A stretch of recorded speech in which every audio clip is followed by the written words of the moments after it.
भगवान महादेव का वाहन नंदी और भगवान महादेव की पत्नी का वाहन सिंह। सिंह और नंदी क्या कभी एक साथ रह सकते हैं क्या जंगल में? आप कल्पना करिए, सिंह का प्रिय भोजन क्या है? नंदी, बैल।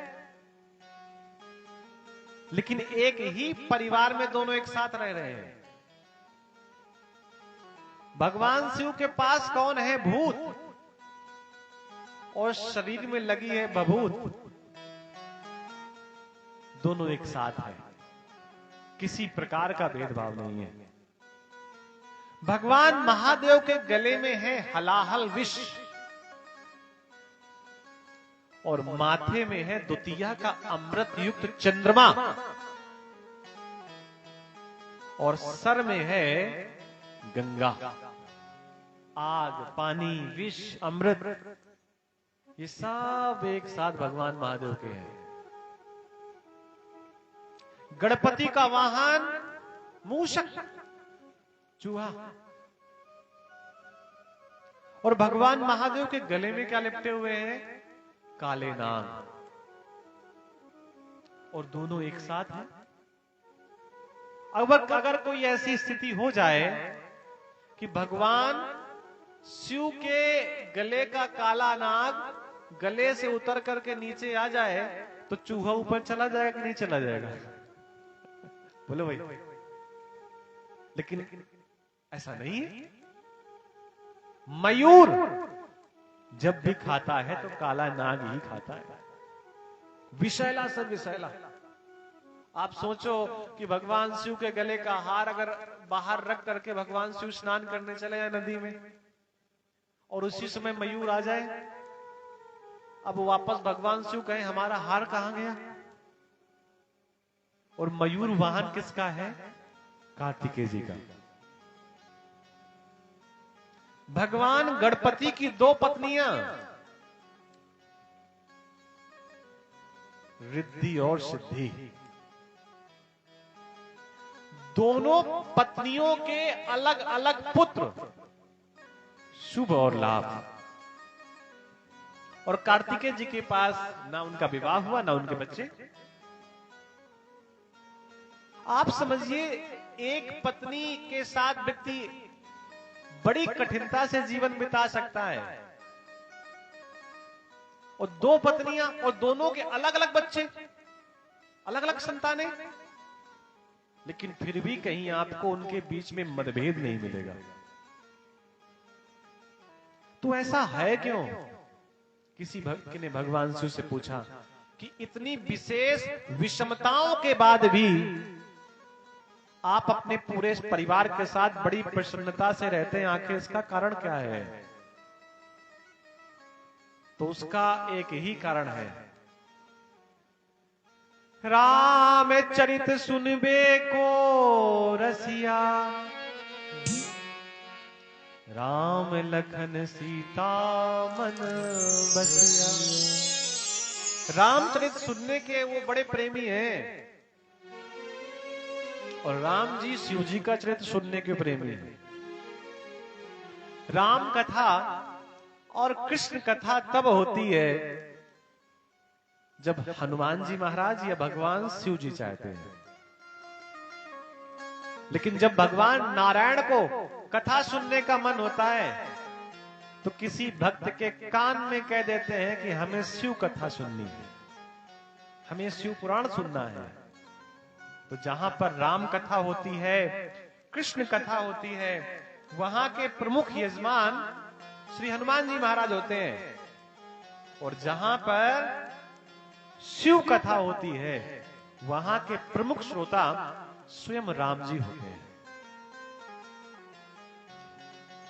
हे सूत महाप्राज्ञा सर्व सिद्धांत वित प्रभो, आख्यायी में कथा सारम पुराणानाम विशेषतः। 88,000 ऋषि मुनि नैमिसारण तीर्थ में बैठे हुए हैं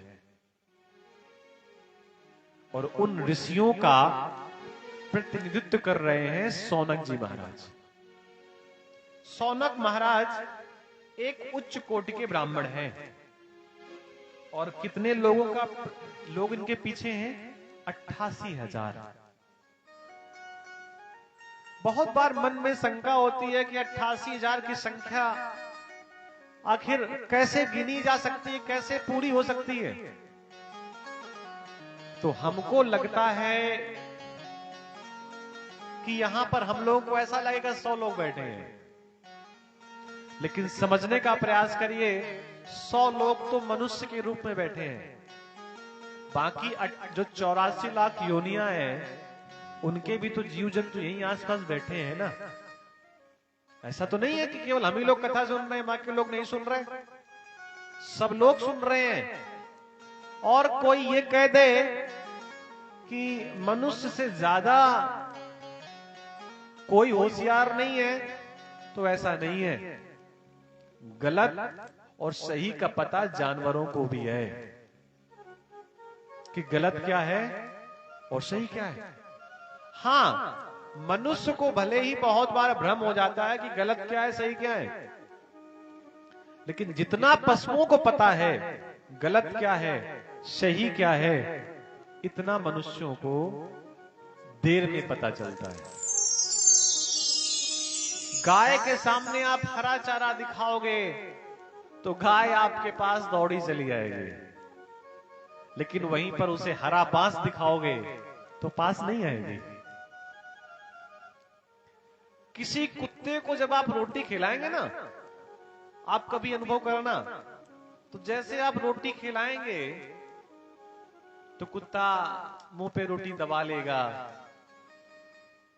दबाने के बाद अपने पीछे के पैरों से खड़ा हो जाएगा और ऐसे समझिए कि अपने आगे के हाथों से आपको धन्यवाद देगा और फिर वहीं पर आपके सामने रोटी खाएगा, आपको चाटेगा, आपके आसपास घूमेगा और बिना कहे आपके घर की रखवाली भी करेगा।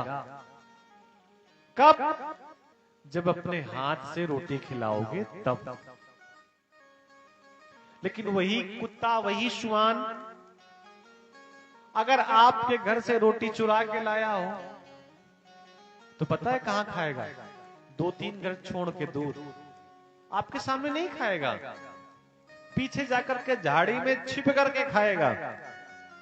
तो ये बात मैं इसलिए कह रहा था कि बहुत बार लोगों के मन में होता है कि वो क्या कथा सुन रहे होंगे। नहीं, सब कथा सुनते हैं और भगवान शिव की कथा, जिनके गण ही ऐसे ही हैं,